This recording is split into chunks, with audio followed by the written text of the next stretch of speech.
اعوذ باللہ من الشیطان الرجیم بسم اللہ الرحمن الرحیم اللہم صلی علی سیدنا محمد وعلی آل سیدنا محمد بعدد کل ذرۃ یا ذات الدین۔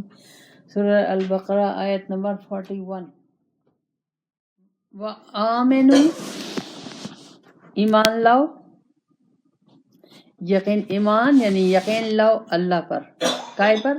بما انزلتو، جو آپ پہ نازل کیا گیا یعنی قرآن، مصدقا لما معکم، یہ تصدیق کرتا ہے اور کتابوں کی جو پہلے آئیں، یعنی تورات، زبور، انجیل، تمام صحیفے۔ ولا تکونوا اول کافر بہ، اور تم مت بنو پہلوں کی طرح کا انکار کرنے والے۔ ولا تشترو، مت خریدو، بے آیاتی ثمناً قلیلا، ان آیتوں کے ذریعے دنیا کا حقیر مال۔ وَإِيَّا فَاتَّقُونِ، میری ناراضگی سے ڈرو۔ اب اللہ تعالیٰ مجھے کہہ رہا ہے، اوپر اللہ تعالیٰ نے مجھے کہا کہ وعدہ پورا کرو، تم وعدہ پورا کرو گے اور تو میں تمہارے ساتھ وعدہ پورا کروں گا۔ اللہ کا میرا وعدہ اللہ سے کیا ہے؟ یہ ہے کہ میں نے کلمہ پڑھا، لا الہ الا اللہ محمد رسول اللہ، اللہ کے سوا کوئی معبود نہیں ہے اور رسول پاک صلی اللہ علیہ وسلم میرے رسول ہیں۔ اب اللہ کے سوا کوئی معبود نہیں ہے، یعنی اللہ کے علاوہ میرا کوئی ولی وارث نہیں ہے، صرف اللہ ہی میرا پالنے والا ہے۔ اور رسول پاک صلی اللہ علیہ وسلم، ان کے ذریعے مجھے اللہ کا پیغام پہنچا، اور اللہ کہتا ہے مجھ سے ڈرو، اس میں کسی سے مت ڈرو، کسی دنیا والے سے مت ڈرو، اور ایمان لے آؤ قرآن پر جو میں نے نازل کیا۔ اچھا، یہ اس کا پس منظر یہ ہے کہ پس منظر ہے، لیکن یہ آیتیں ہمارے لیے ہیں۔ پس منظر میں اس لیے بتا رہی ہوں کہ رسول پاک صلی اللہ علیہ وسلم کی حدیث ہے کہ رسول پاک صلی اللہ علیہ وسلم نے فرمایا کہ آخری زمانے میں میری امت نقش قدم پر چلے گی یہود و نصارہ کے، نقش قدم پر، یعنی ایک ایک قدم پر اگر انہوں نے وہ ایک ہے سمسر، ایک جانور ہے، اس کے سوراخ میں گھسنے کی کوشش کی ہے تو میری قوم بھی کرے گی، اگر ماں کے ساتھ زنا کیا ہے تو میری قوم بھی کرے گی، میری امت بھی کرے گی۔ تو اب اس حدیث کو مجھے ذہن میں رکھ کے اب اپنا تجزیہ کرنا ہے کہ کہیں میں تو یہود و نصارہ کے نقش قدم پر نہیں چل رہی، کہیں وہ جیسے اللہ کے نافرمان تھے۔ اب یہود اور نصارہ، یہود کون تھے؟ یہودوں کے قرآن جو ہے یہ اللہ کی کتاب ہے، آدم علیہ السلام سے لے کر قرآن تک سب اللہ کی کتابیں ہیں۔ اللہ نے کوئی یہود قوم نہیں بنائی، کوئی نصارہ قوم نہیں بنائی، کوئی سنی وہابی یہ کچھ نہیں بنایا، ایک اسلام، ایک دین اسلام ہے۔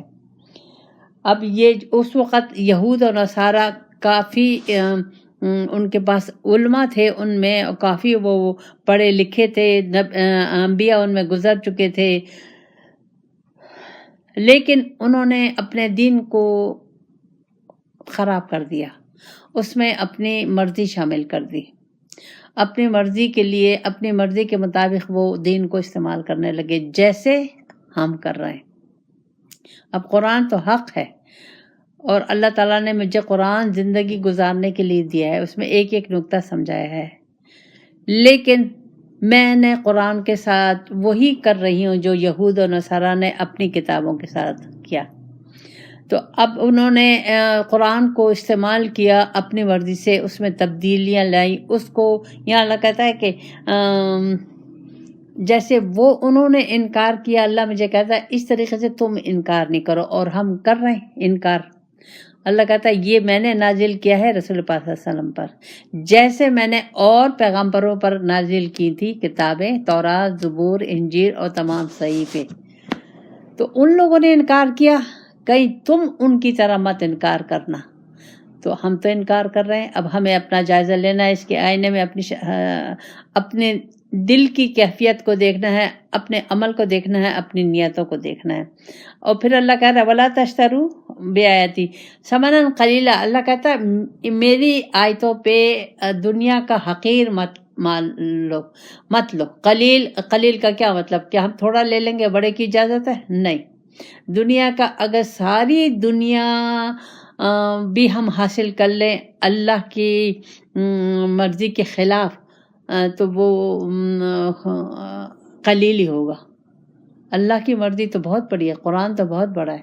تو اللہ کہتا ہے ساری دنیا بھی اگر تمہیں دنیا میرے مقابلے میں مل جائے یا قرآن کے مخالفت کرنے میں مل جائے، جب بھی وہ قلیل ہی ہے، تو اللہ کہتا ہے بالکل اس کو استعمال نہیں کرو میرے خلاف، دنیا کو میرے خلاف استعمال نہیں کرو۔ یہاں یہ ہے قرآن کیا ہے؟ اللہ ہے، نور ہے۔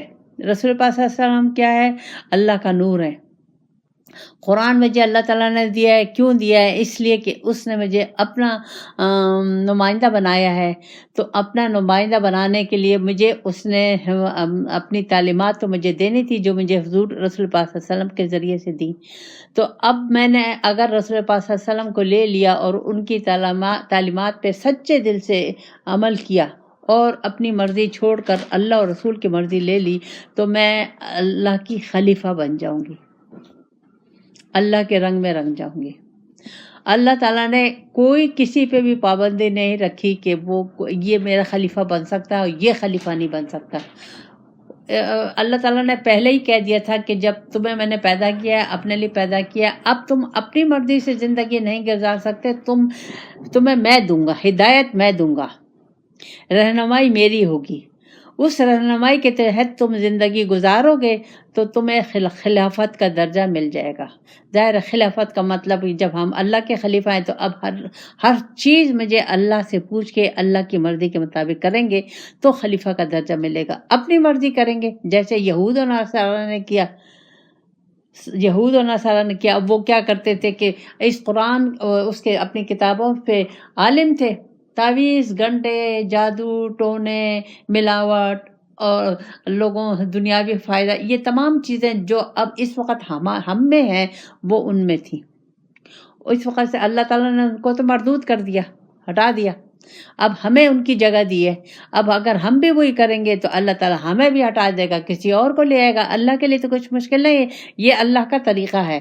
تو مجھے سوچنا چاہیے اپنے متعلق تو کہ میں یہود و نصارہ کے کہنے پہ تو نہیں چل رہی، کیا میں وہی غلطیاں تو نہیں کر رہی جو یہود و نصارہ نے کی؟ میں سلوک اپنے رسول پاک صلی اللہ علیہ وسلم سے نہیں کر رہی جو انہوں نے اپنے پیغمبروں سے کی؟ میں وہی غلطیاں تو نہیں کر رہی جو انہوں نے اپنی کتابوں کے ساتھ کی؟ تو اب جگہ دیکھا جائے تو ہم نے بھی دیکھ لیں کیا کیا علماء کیا سود ہم کھا رہے ہیں، رشوت ہم لے رہے ہیں، ملاوٹ ہم کر رہے ہیں، زنا ہم کر رہے ہیں، شراب ہم پی رہے ہیں۔ عام ہے، پاکستان اسلامی ملک ہے، آپ لوگ ہر روز مناظر دیکھ رہے ہوتے ہیں کہ کیا مناظر ہیں علماء کے۔ اچھا، اور ہم اپنے کو مسلمان کہتے ہیں، اپنے کو بھی دیکھیں۔ اللہ کہتا ہے دنیا کی چاہے ساری دولت بھی تمہیں مل جائے وہ میرے مقابلے میں حقیر ہے۔ تو اللہ کہتا ہے مت لو اس کو۔ وَإِيَّايَ فَاتَّقُونِ، صرف مجھ ہی سے ڈرو۔ اللہ کہتا ہے صرف مجھ سے ڈرو اور کسی سے مت ڈرو۔ جس دن میں نے اللہ سے ڈرنا شروع کر دیا تمام مخلوق کا ڈر میرے دل سے نکل جائے گا۔ اب اگر میں کسی سے ڈرتی ہوں تو اس کا وجہ یہ ہے کہ میں اللہ سے نہیں ڈرتی۔ کیوں؟ اب یہ آپ لوگ اس وقت خود سوچیں، اگر مجھے کسی کا ڈر ہے، کسی کا، دنیا والے کا، اللہ کے مقابلے میں، تو اس کا مطلب یہ ہے کہ میں اللہ سے نہیں ڈرتی، میں دنیا سے ڈرتی ہوں۔ تو جس دن میں نے اللہ سے ڈرنا شروع کر دیا، اب اللہ سے ڈرنے کا یہ معنی کیا ہے کہ اللہ مجھ سے ناراض نہ ہو جائے، میں اللہ کے حکم، اللہ کی مرضی کے مطابق زندگی گزار رہی ہوں، تاکہ وہ مجھ سے ایسا کوئی کام، ایسی بھول چوک، ایسی غلطی نہ ہو جائے کہ وہ مجھ سے ناراض ہو جائے۔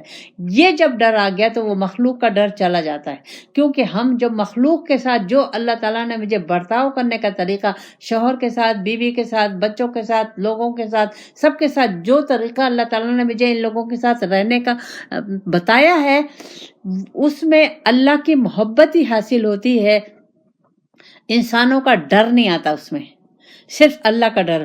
ان کی خدمت، پھر ہم بہت ان تمام انسانوں کی خدمت ہم بہت اچھے طریقے سے کرتے ہیں، بہت محبت سے کرتے ہیں، بہت عزت کرتے ہیں، بہت ادب کرتے ہیں، اللہ کی ڈر کی وجہ سے. کیوں کہ ادھر ہم اللہ کو راضی کر رہے ہیں. ان بندوں کا ڈر ہمارے دل میں نہیں ہے، ہمارا دل میں صرف اللہ کا ڈر ہے کہ وہ ناراض نہ ہو جائے. تو اللہ تعالیٰ مجھے یہ کہہ رہا ہے کہ تم سے مجھ سے ڈرو. آپ لوگ آزما کے دیکھیں، جب آپ اللہ کے خوف سے اپنے یہ تمام اپنی برائیاں ختم کر دیں گی، اپنی بد اخلاقیاں ختم کر دیں گی، جھوٹ ختم کر دیں گی، غیبت ختم کر دیں گی، منافق ختم کر دیں گی، رشوت لینا ختم کر دیں گی، لوگوں کو کمی وہ جاننا ختم کر دیں گی، ذلیل سمجھنا، کمزور سمجھنا، حقیر سمجھنا، یہ سب ختم کر دیں گی اللہ کے ڈر سے. اس دن تمام مخلوق کا ڈر نکل جائے گا. پھر اس میں کسی کا ڈر ہمارے دل میں نہیں رہتا، صرف اللہ کا. اور اللہ کے ڈر کا فائدہ ہی فائدہ ہے. اس ڈر کی وجہ سے ہم تمام قرآن و سنت کے مطابق زندگی گزارتے چلے جاتے ہیں اور ہمارا سیدھے صراط المستقیم پر مستقل مزاجی سے چلتے چلے جاتے ہیں. اب جب دنیا کا ڈر آئے گا ہمارے دل میں تو ہم تو مشکل ہے کہ ہم قرآن پہ عمل کریں، رسول پاک صلی اللہ علیہ وسلم کے اس پہ عمل کریں. کیونکہ یہاں تو بغیر جھوٹ کے تو کام ہوتا نہیں ہے، بغیر ملاوٹ کے تو ہماری آمدنی میں اضافہ ہو نہیں سکتا، بغیر سود کے تو میری چھوٹی سی آمدنی میں گزارا ہو نہیں سکتا، رشوت کے بغیر ہو نہیں سکتا. ہمارا اسلامی معاشرہ سب، اب صرف پاکستان نہیں، پاکستان تو ڈوبا ہوا ہے. میں نے تو وہاں باہر عرب ممالک میں دیکھا ہے کہ وہ لوگ کس طریقے سے ان تمام برائیوں میں پڑے ہوئے ہیں حد سے زیادہ. تو اس وقت اگر وجہ دیکھا جائے تو میں رسول پاک صلی اللہ علیہ وسلم کی امتی نہیں ہوں، میں رسول پاک صلی اللہ علیہ وسلم کی امتی نہیں ہوں. کیوں کہ میں ان کے کہنے میں، ان کے حکم کے مطابق زندگی نہیں گزار رہی، میں ان سے نکل گئی ہوں. لیبل تو میرے اوپر لگا ہوا ہے مسلمانی کا، لیکن میں متقی نہیں ہوں، پرہیزگار نہیں ہوں، میں مومن نہیں ہوں. میں کون ہوں؟ میں منافق ہوں. آگے چلتے ہیں. وَلَا تَلْبِسُوا الْحَقَّ، اللہ کہتا ہے حق کو باطل سے مت ملاؤ. وَتَكْتُمُوا الْحَقَّ، اور حق کو، سچائی کو مت چھپاؤ. وَأَنْتُمْ تَعْلَمُونَ، اور اللہ کہتا ہے تمہیں اچھی طرح پتا ہے کہ جو تم کر رہے ہو وہ غلط ہے. یعنی حق کو ہم جانتے ہیں کہ کیا حق ہے. ہمیں معلوم ہے کہ اللہ تعالیٰ دیکھ رہا ہے، رسول پاک صلی اللہ علیہ وسلم دیکھ رہے ہیں، اللہ ہمیں سن رہا ہے، اللہ تعالیٰ نے ہمارے کندھوں پہ فرشتے بٹھائے ہوئے، اللہ تعالیٰ ہمیں ہمارا حساب کتاب ہوگا، ہم قبر کا عذاب برحق ہے، اللہ کے پاس جائیں گے، جنت و دوزخ ہے، یہ سب کو معلوم ہے. لیکن اس کے باوجود بھی ہم اپنے عمل میں باطل کو شامل کر رہے ہیں. اب حق اور باطل، اللہ کہتا ہے حق کو باطل میں شامل کرو. باطل کیا ہے؟ اللہ کے خلاف جو کام ہے وہ باطل ہے. رسول اللہ صلی اللہ علیہ وسلم کے نقش قدم کے خلاف جو کام ہے وہ باطل ہے. اور حق کیا ہے؟ اللہ کی رضا، رسول پاک قرآن اور سنت کے مطابق زندگی جو گزارنا وہ حق ہے. جنت حق ہے، دوزخ حق ہے، موت برحق ہے، زندگی حق ہے. سود اللہ تعالیٰ نے منع کیا، یہ باطل ہے. یہ تمام چیزیں جو بھی اس کو سادہ الفاظوں میں کہہ کے گڑبڑ نہ کریں. اب یہ نہیں کہہ سکتے کہ ہم اس وقت سود کے بغیر کام نہیں ہو سکتا. اب ہم یہ نہیں کہہ سکتے کہ سود کے بغیر کام نہیں ہو سکتا. اب ہم نے یہ کیا کر دیا؟ ہم نے حق کو باطل سے ملا دیا ہے. ساری مسلمان امت سود کھا رہی ہے، اور ہم کہتے ہیں کہ بغیر رشوت کے ہمارا گزارا نہیں ہوتا. اب ہم نے سچائی کو ہم نے باطل سے ملا دیا. تو یہ تمام چیزیں ہیں. تو اس کا مطلب کیا ہے کہ ہم نے حق، جو حق ہے یعنی اللہ کا کہنا حق ہے، رسول پاک صلی اللہ علیہ وسلم حق ہے، قرآن حق ہے، ہم اس کو باطل کے ساتھ ملا رہے ہیں اور ہم گڑبڑ کر رہے ہیں. تو ہم کیا کر رہے ہیں؟ ہم مسلمان رہے. اب سوال یہ نشان آتا ہے ہم پہ کہ ہم مسلمان رہے تو ہمیں کوشش کرنی چاہیے، ہر ایک سے کہہ رہی ہوں کہ آپ لوگ سود نہیں کھائیں. بینکوں میں جو پیسہ رکھا ہے اس کو بینکوں میں